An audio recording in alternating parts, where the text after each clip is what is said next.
नमस्कार जी। कहानियाँ यादों की में आपका स्वागत है। मेरे चैनल को लाइक, कमेंट और सब्सक्राइब करने के लिए आप सबका बहुत-बहुत धन्यवाद। अपनी कहानियों की कड़ी में आज जो मैं आपको कहानी सुनाने जा रही हूँ, इसका शीर्षक है टूटे रिश्ते, छूटे रिश्ते। उम्मीद करती हूँ यह भी आपको अच्छी लगेगी। शोभा जी स्कूल में सबकी प्रिय टीचर थी। विकास को उन्होंने 9वीं क्लास से पढ़ाया था और 12वीं तक आते-आते वह विकास की लगभग हर आदत से परिचित हो उठी थी।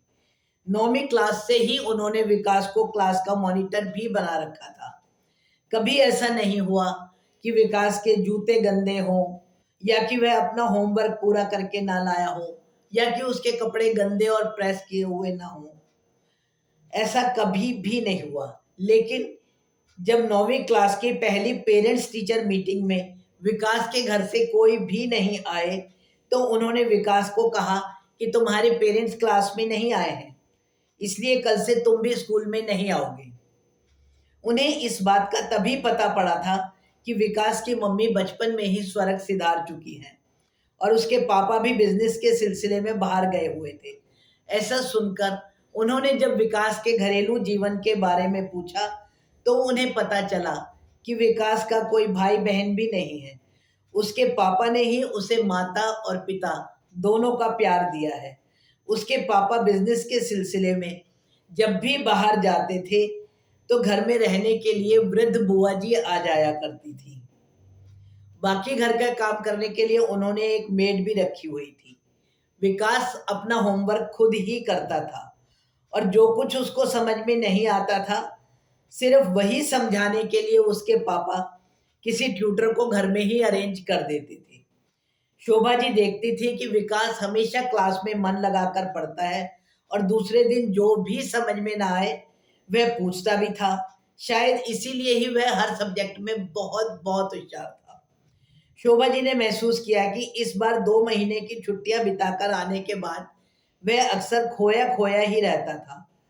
अब कई बार उसके जूते या कपड़े भी साफ नहीं होते थे, क्योंकि शोभा जी उसको ज्यादा ही प्यार करती थी।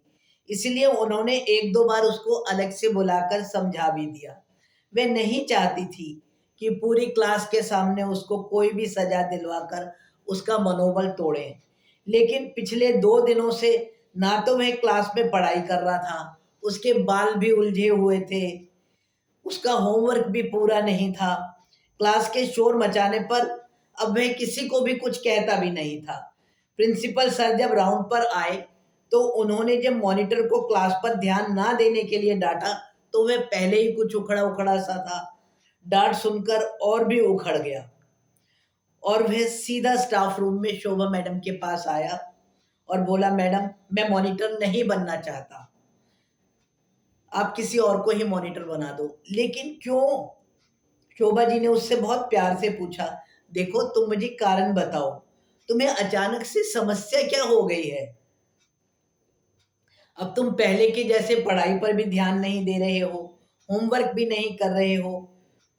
शोभा मैडम से इतना प्यार पाकर शायद वह भावुक हो गया और कहने लगा, मैडम, मैं जीना नहीं चाहता, मैं मर जाना चाहता हूँ। शोभा मैडम एकदम घबरा गई और स्टाफ रूम में सबसे पीछे वाली चेयर पर बैठकर बड़े प्यार से उन्होंने उससे पूछा, मैं तेरी मैडम ही नहीं, माँ के भी समान हूँ। इतना सुनकर विकास सुबक सुबक कर रो पड़ा और कहा, हाँ मैडम, मैंने माँ को तो नहीं देखा, पर आप मुझे बिल्कुल माँ जैसी ही लगती हो। तो बेटा, मुझे सच बताओ, तुम्हें हुआ क्या है? कुछ तो बताओ। विकास ने शोभा जी को बताया। पिछले साल जब वह अपने पापा के साथ उनके दोस्त की बड़ी बेटी की शादी में गया था, तो वहां पर उनकी छोटी बेटी सीमा विकास की बहुत अच्छी दोस्त बन गई थी। वह भी 11वीं में ही थी। पहले तो दोनों पढ़ाई के विषय में बात करते थे, लेकिन बाद में उन्होंने चैटिंग भी करनी शुरू कर दी थी। अब वे दोनों अच्छे दोस्त बन गए थे। लेकिन इन 2 महीनों की छुट्टियों में उसने सीमा को किसी और लड़के के साथ एक होटल में खाते हुए देख लिया था। विकास सीधा होटल में गया और उससे पूछा कि यह कौन है। तो सीमा ने जवाब दिया, यह मेरा दोस्त है और मेरी ही क्लास में पढ़ता है। विकास ने उसे अपने प्यार का वास्ता, अपनी दोस्ती का वास्ता दिया और उससे कहा तुम ऐसे कैसे कर सकती हो, लेकिन सीमा ने कुछ नहीं सुना। उसने स्पष्ट रूप से कह दिया कि मैं तुम्हें अपना दोस्त समझती हूँ, इससे आगे कुछ नहीं। मैं तुमसे बिल्कुल प्यार नहीं करती, मेरे पीछे मत पड़ो। बस मेरा और तुम्हारा ब्रेकअप हो गया है। लेकिन तुम चैटिंग क्यों करती थी? इस बात का सीमा ने कोई जवाब नहीं दिया। हालांकि शोभा मैडम जानती थी कि इस उम्र में लड़के लड़कियों की दोस्ती होना स्वाभाविक है, लेकिन अभी प्रेम करने और निभाने की उम्र तो नहीं है। शोभा मैडम ने उसे समझाया, तुम्हें सिर्फ अपनी पढ़ाई से ही मतलब रखना चाहिए था।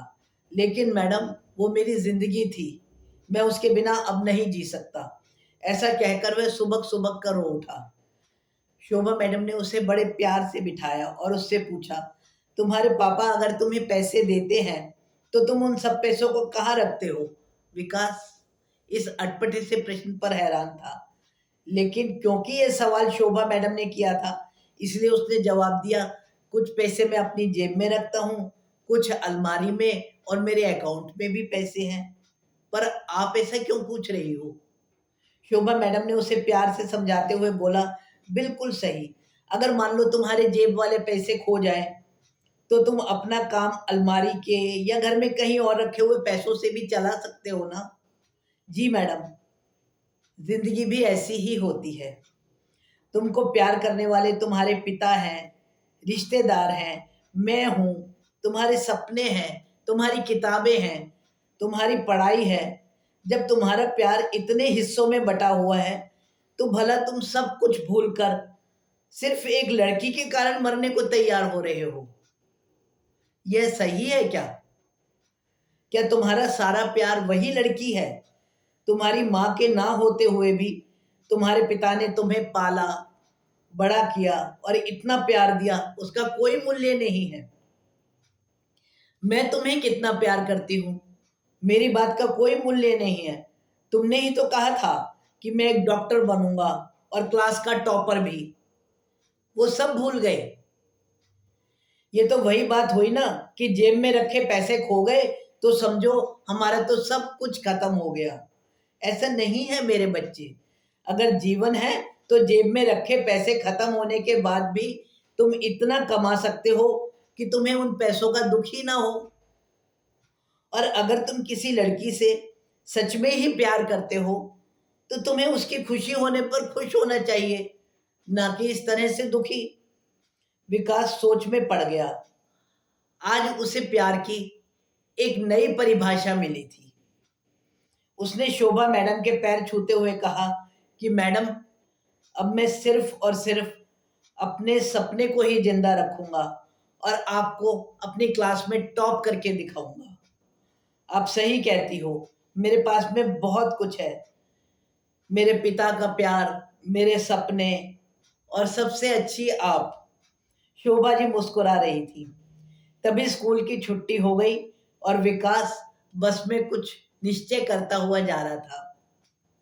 आप सबकी जानकारी के लिए बतला दूं कि विकास ने 12वीं क्लास में पूरे स्कूल में ही नहीं बल्कि अपने डिस्ट्रिक्ट में भी टॉप करा था। धन्यवाद जी।